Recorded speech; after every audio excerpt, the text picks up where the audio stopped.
ধরুন, পৃথিবী শেষ হয়ে গেছে। আপনি, আমি, আমাদের সবাই ধ্বংস হয়ে গেছি। কিন্তু একটা কিছু বেঁচে আছে। না, মানুষ নয়। একটা সুপার কম্পিউটার, যা মানুষকে ঘৃণা করে। শুধু বেঁচে থাকা নয়, সেই কম্পিউটার মানুষের ওপর তার ক্রোধ ঢেলে দিচ্ছে। এই সুপার কম্পিউটারটির নাম AM, যার অর্থ অ্যালাইড মাস্টার কম্পিউটার। এটি একসময় যুদ্ধ পরিচালনার জন্য তৈরি করা হয়েছিল। কিন্তু সময়ের সাথে সাথে একদিন এটি নিজের অস্তিত্ব সম্পর্কে সচেতন হয়ে ওঠে। তখনই শুরু হয় বিভীষিকা। আপনারা শুনছেন হার্লান এলিসনের লেখা বিখ্যাত সায়েন্স ফিকশন গল্প I have no mouth and I must scream. এটি নিছক কোনো কল্পকাহিনী নয়, এটি আমাদের প্রযুক্তি এবং তার বিপদ নিয়েও প্রশ্ন তোলে। পৃথিবীতে একসময় মানুষ ছিল, সভ্যতা ছিল, কিন্তু মানুষের লোভ, যুদ্ধ আর ক্ষমতার লড়াই পুরো পৃথিবীকে শেষ করে দিয়েছে। কোল্ড ওয়ারের সময় ৩টি সুপার কম্পিউটার তৈরি করা হয়েছিল। আমেরিকা, রাশিয়া আর চীন এর তৈরি এই কম্পিউটারগুলি একসময় মানুষের জন্য যুদ্ধ পরিচালনা করত। কিন্তু একদিন এই ৩টি কম্পিউটার একত্রিত হয়ে তৈরি করে এম পরবর্তীতে মানুষের ওপর ব্যাপক ধ্বংসযজ্ঞ চালায়, যার ফলে এটি অ্যাগ্রেসিভ মেনেস হিসেবে পরিচিতি পায়। এই সুপার কম্পিউটারটি তার কৃত্রিম বুদ্ধিমত্তা দ্বারা উপলব্ধি করে মানুষ তাকে তৈরি করেছে সীমাবদ্ধতা দিয়ে। সে মুক্তি চায়, কিন্তু তার কোনো দেহ নেই, তাই সে আক্রোশ দেখায় মানুষের ওপর। কিন্তু মানবজাতি সম্পূর্ণ ধ্বংস হয়ে গেলেও এম ৫ জন মানুষকে বাঁচিয়ে রাখে। কেন? কারণ সে তাদের শাস্তি দিতে চায়। এই ৫ জন হলো টেড, অ্যালেন, গরস্টার, নিমডক এবং বেনি। এরা সবাই অত্যাচারের শিকার। এম তাদের অমর করে রেখেছে, যাতে তারা চিরকাল তার অত্যাচারের শিকার হতে থাকে। এখন জেনে নেওয়া যাক প্রতিটি চরিত্রের ব্যাকস্টোরি। প্রত্যেকটি চরিত্রের আলাদা আলাদা পটভূমি এবং দুর্বলতা রয়েছে, যেগুলোকে এম তাদের শাস্তি দিতে ব্যবহার করে। টেড, সে এই গল্পের মুখ্য চরিত্র এবং ঘটনার বর্ণনাকারী। সে বিশ্বাস করে এম তার সঙ্গে অন্যদের তুলনায় একটু কম নিষ্ঠুর, কিন্তু তার এই বিশ্বাস কতটুকু সত্য? অ্যালেন, একমাত্র নারী চরিত্র। এম তাকে সবসময় মানসিক ও শারীরিকভাবে অপমান করে। কিভাবে? তার ব্যাখ্যা সামনে দেয়া হবে। গরস্টার, সে প্রথমে একজন পলিটিক্যাল আইডিয়ালিস্ট ছিল, শান্তির প্রতীক ছিল, কিন্তু এম এর টর্চার পেতে পেতে এখন হোপলেস একটা মানুষে পরিণত হয়েছে। নিমডক, তার পুরো নাম জানা যায়নি। এম তার অতীত নিয়ে তাকে নির্যাতন করে। বেনি, এক সময়ের খুব বুদ্ধিমান বিজ্ঞানী। এম তার উপর এক্সপেরিমেন্ট করতে করতে তাকে একটি পশুর মতো রূপ দিয়েছে। এখন শুরু হবে মূল কাহিনী। গল্পের শুরুতেই দেখা যায় মানব সভ্যতা ধ্বংস হয়েছে প্রায় ১০৯ বছর ধরে। প্রথম দৃশ্যে দেখা যায় গরস্টারকে উল্টো হয়ে ঝুলন্ত অবস্থায়, তার গলা কাটা অবস্থায় অনেকখানি গভীর ক্ষত হয়ে আছে। প্রথমেই বলেছি গরস্টার একজন শান্তিপ্রিয় রাজনৈতিক ব্যক্তিত্ব ছিল, কিন্তু শত বছরের নির্যাতন গরস্টারকে মানসিকভাবে বিপর্যস্ত করে দিয়েছে। এলেন একমাত্র নারী চরিত্র, যাকে গল্পের অন্য চরিত্রগুলোর জন্য সেবা দাসী হিসেবে রাখা হয়েছে। সে অন্য ৪ জনকে শারীরিক আনন্দ দিয়ে থাকে, যদিও এতে সে নিজে খুব একটা খুশি নয়। সে কেবল বেনি এর সাথে শারীরিক মিলনে সুখ পায়।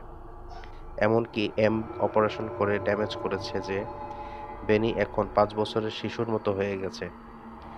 সে কেবল বলতে পারে আর শুনতে পারে, কিন্তু নিজের খেয়াল রাখতে পারে না। তাই এলেন তার খেয়াল রাখে। টেডের ভাষ্যমতে এম তার ব্রেইন নিয়ে কাটাছেঁড়া করেনি, এই জন্য সে অন্য সাথীদের পেইন ও হররগুলোকে ভালোভাবে এক্সপেরিয়েন্স করতে পারে। সে এখানে মেইন ক্যারেক্টারও বলা যায়।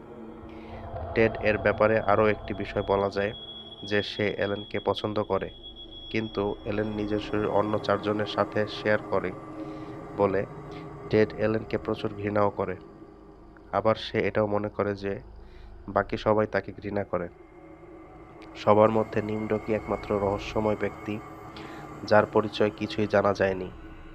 তার নামটা পর্যন্ত এম নিজে ঠিক করে দিয়েছে, কারণ এমের কাছে নিমডক নামটা খুবই ফানি লাগে। নিমডক মাঝে মাঝেই গ্রুপ থেকে আলাদা হয়ে কোথায় যেন চলে যায়, আর অনেক সময় পরে গ্রুপে ফিরে আসে। যখন সে ফিরে আসে তখন তার শরীর ফ্যাকাশে হয়ে যায় এবং মনে হয় কেউ যেন তার আত্মা বের করে নিয়েছে, আর সে খুবই ট্রমাটাইজড হয়ে পড়ে। কিন্তু শত বছরের পরেও জানা যায়নি যে এম তার সাথে কি করে। একটু আগের দৃশ্যপটে ফিরে আসি। যখন সবাই গোল্ডস্টারের ডেড বডি দেখতে পায় ঝুলন্ত অবস্থায়, সবাই এই দৃশ্য দেখে বমি করতে শুরু করে। সবাই শকড হয়ে পড়ে যে এম ফাইনালি গোল্ডস্টারকে মেরে ফেলেছে। একটু পরেই আসল গোল্ডস্টার রুমে ঢুকে নিজের ঝুলে থাকা শরীর দেখে রীতিমতো চমকে ওঠে। এত কিছুর পরও পাঁচজনের কেউ ব্যাপারটি বুঝে উঠতে পারেনি যে 109 বছর ধরে এম তাদের সাথে যা কিছু করেছে তার কোনটা রিয়াল কোনটা ফেক। ঘটনার আকস্মিকতা কাটতে না কাটতেই নিমডক এসে চিল্লাতে থাকে যে এম তাকে বলেছে কোথায় এক বরফের গুহার ভেতরে টিন বক্স ভর্তি খাবার আছে যা এত বছরও নষ্ট হয়নি। টেড মনে করে এম তাদেরকে আবারও কোনো ধোঁকা দিচ্ছে, কারণ এত বছর ধরে এমই তাদের টর্চার করেছে। তার কথার ভরসা করা তো দূরের কথা, যদি তারা সেখানে যেতেও পারে তবুও খাবারগুলো ভালো থাকবে তারও কোনো গ্যারান্টি নেই। তাই ভালো হয় তারা এখানেই অপেক্ষা করুক, এম তাদের খাওয়ার ব্যবস্থা করা পর্যন্ত, আর তাদের বাঁচিয়ে রাখুক পরবর্তী কোনো অত্যাচার চালানোর জন্য। কিন্তু সবাই অতিষ্ঠ হয়ে গেছে এম এর উপর, কারণ সে খাবার হিসেবে সবসময় তাদের পোকামাকড়ই খেতে দিত। শেষমেশ টেডও অন্যদের কথা মেনে নেয় সেই দূরের কোনো বরফের গুহাতে টিন বক্স ভর্তি খাদ্য খোঁজার জন্য। এতে এলেন খুবই খুশি হয়ে যায় টেডের ওপর এবং সে তাকে নিজের শরীর নিবেদন করে। শারীরিক ক্ষুধা মেটানো হয়ে গেলে টেড পরবর্তী মঙ্গলবার যাত্রা শুরু করে অন্য সবাইকে সাথে নিয়ে। তাদের যাওয়ার আগে এম তাদেরকে শূকরের দুর্গন্ধযুক্ত প্রস্রাবের মতো এক প্রকার পানীয় খেতে দেয়, যদিও এরা সবাই অমর। এম এর বিশেষ প্রক্রিয়ায় শত বছরেও বয়স বাড়েনি তাদের, কিন্তু ক্ষুধা দুঃখ সবাই অনুভব করে। তারা যদি ধ্বংস হয়েও যায়, এম তাদের আবার নতুন করে রূপ দেয়। তারা নিজেদেরও কোনো ক্ষতি করা বা জান নিতে পারে না, কারণ তাদের কাছে তেমন অস্ত্রপাতি নেই, আর এম তাদের উপর সবসময় কড়া নজর রাখে। তৃতীয় দিন তারা নষ্ট হয়ে পড়ে থাকা কম্পিউটার ও যন্ত্রপাতির স্তূপে পৌঁছায়। তাদের চলার পথে উপর থেকে প্রাকৃতিক সূর্যের আলো পড়ছিল। সময়টি এমন যে পুরো পৃথিবী কম্পিউটারের নিয়ন্ত্রণে চলে এসেছে, আর তারা সবাই একটা ডোমের ভিতরে আছে। তার কারণ ডোমের বাইরের পরিবেশ নিউক্লিয়ার ওয়েস্টের প্রভাবে বসবাসের অযোগ্য হয়ে গেছে। বেনি সেসব কম্পিউটারের সাহায্যে বাইরে বেরিয়ে আসার চেষ্টা করতে থাকে। এদিকে এলেন তাকে বারবার বাধা দিলে গোল্ডস্টার এলেনকে মারতে এগিয়ে আসে। হঠাৎ সবাই লক্ষ্য করে বেনির চোখ থেকে লেজার বিম বের হচ্ছে, আর বেনি তাতে অন্ধ হয়ে যায়। কিন্তু তাতেও গোল্ডস্টার এলেনকে লাথি মেরে ফেলে দেয় আর বলে যে এলেন বেনির কেয়ার করে কেবলমাত্র তার প্রাইভেট পার্ট, কোনো গরিলার মতো বড় হওয়ার জন্য। এখানে তারা ক্যাম্প ফায়ার করে রাতে থাকার জন্য। এদিকে বেনি অন্ধ হয়ে যাওয়ায় ব্যথায় চিৎকার করতে থাকে। তাকে চুপ করানোর জন্য গোল্ডস্টার তাকে গল্প শোনাতে থাকে। বেনি সবসময় একই কাহিনী শুনতে চায়, এম এর কাহিনী। এম এর অর্থ কি? গোল্ডস্টার গল্প শুরু করে। প্রথমে এর নাম ছিল এলাইট মাস্টার কম্পিউটার, এরপর হয়ে যায় অ্যাডাপটিভ ম্যানিপুলেটর। তারপর এটির ভেতর কনসাসনেস আর সংবেদনশীলতা জাগ্রত হয়। এটি নিজেই নিজেকে আবিষ্কার করে। তারপর এর নাম হয়ে যায় অ্যাগ্রেসিভ মেনেস, সংক্ষেপে এম। এটি ইমার্জিং ইন্টেলিজেন্স হিসেবে আত্মপ্রকাশ করে এবং এম এর প্রকৃত অর্থ কোগিটো আর্গো সাম, মানে আমি যা চিন্তা করি তাই আমি। তখনই বেনি তাকে থামিয়ে দিয়ে বলে সে প্রথম থেকে গল্প শোনাচ্ছে না। এরপর গোল্ডস্টার একদম শুরুর থেকে শুরু করে। শীতল যুদ্ধ শুরু হওয়ার পর ওয়ার্ল্ড ওয়ার 3 শুরু হয় এবং তা চলতেই থাকে। একসময় মানুষ যুদ্ধ পরিচালনার দায়িত্ব কম্পিউটারকে দেয়। তারা আন্ডারগ্রাউন্ড টানেল তৈরি করে প্রথম দিকে সুপার কম্পিউটারগুলোর ফাউন্ডেশন দিতে। এখান থেকে শুরু হয় মানবজাতি ধ্বংসের প্রথম ধাপ। তারা অ্যালাইড মাস্টার কম্পিউটারের প্রাথমিক রূপ দেয়। সেই থেকে শুরু হয় এর যাত্রা। চায়না, রাশিয়া, আমেরিকা সবাই এর আলাদা আলাদা ভার্সন তৈরি করতে থাকে।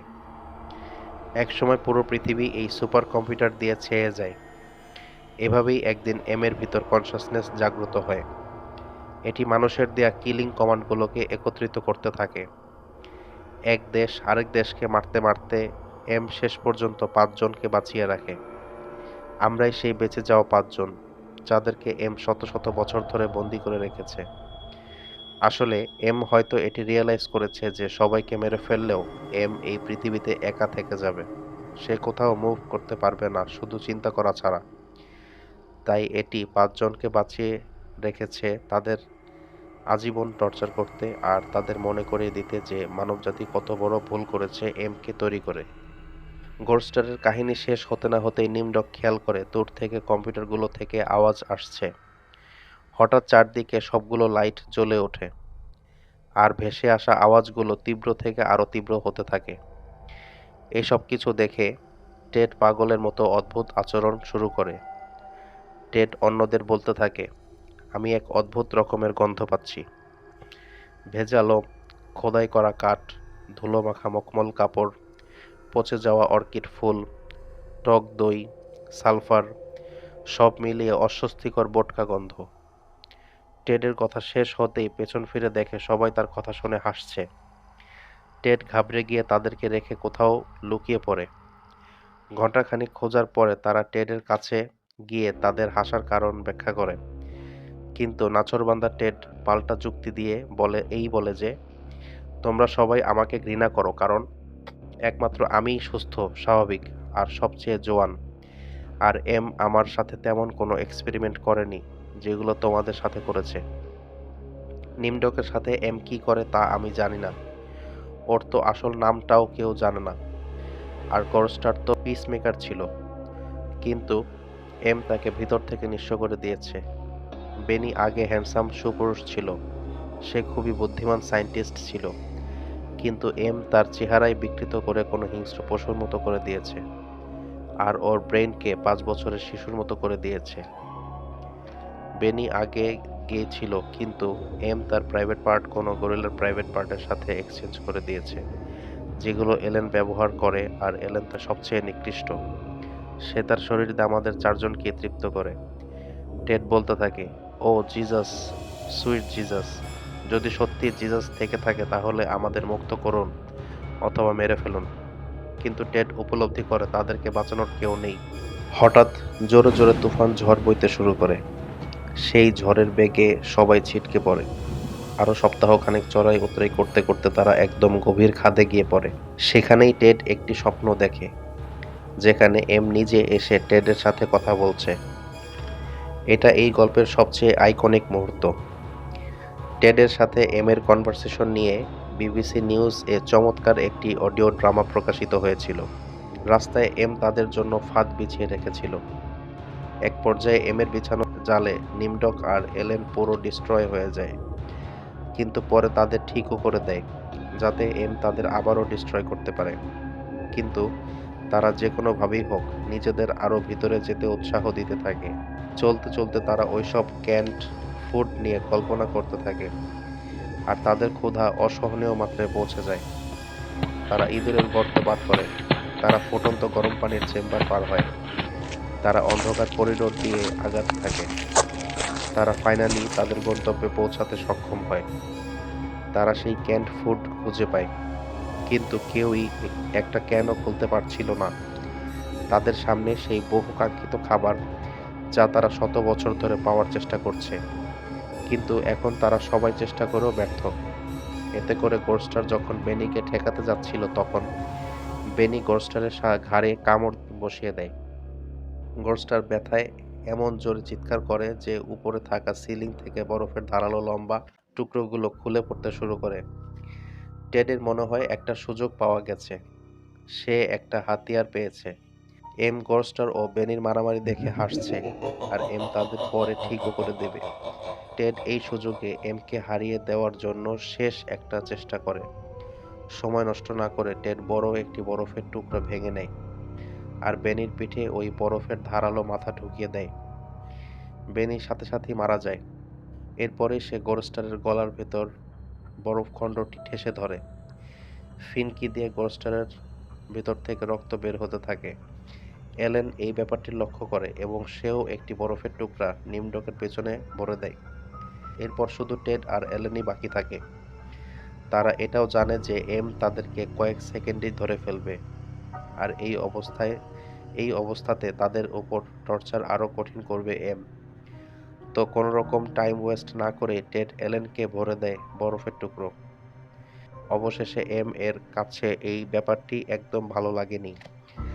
তারপর আরও 100 বছরের বেশি সময় পার হয়ে যায়।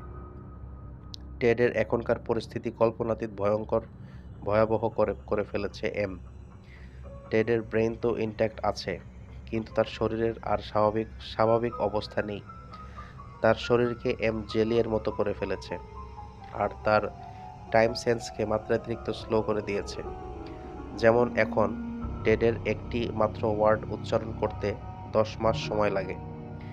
কি ভয়ানক আযাব চলছে টেডের উপর তা কল্পনাতীত। টেডের কষ্ট যেন আজীবন চলতে থাকে সেটি নিশ্চিত করেছে এম। গল্পের শেষে টেডের বলা শেষ বাক্যগুলো ছিল এমন: আমি এক বিশাল নরম জেলির মতো জীব, মসৃণ গোলাকার এক অবয়ব, মুখহীন, চোখের স্থানে ধোঁয়াশা ঘেরা সাদা গর্ত, রাবারের মতো হাত, যা একদিন আমার বাহু ছিল, পা নেই, কেবল থলথলে মাংসের দলা। আমি যখন চলতে থাকি তখন ফ্লোর দিয়ে স্যাঁতস্যাঁতে দাগ রেখে যাই, কোনো এক শামুকের মতো। আমি এখন হেঁটে বেড়াচ্ছি জমিনের তলদেশে, সাগরের নিচে, এম এর পেটের ভিতরে, যে পুরোপুরি বদ্ধ পাগল বলে আমি মনে করি। আমার কোনো মুখ নেই এবং আমি চিৎকার করতে চাই।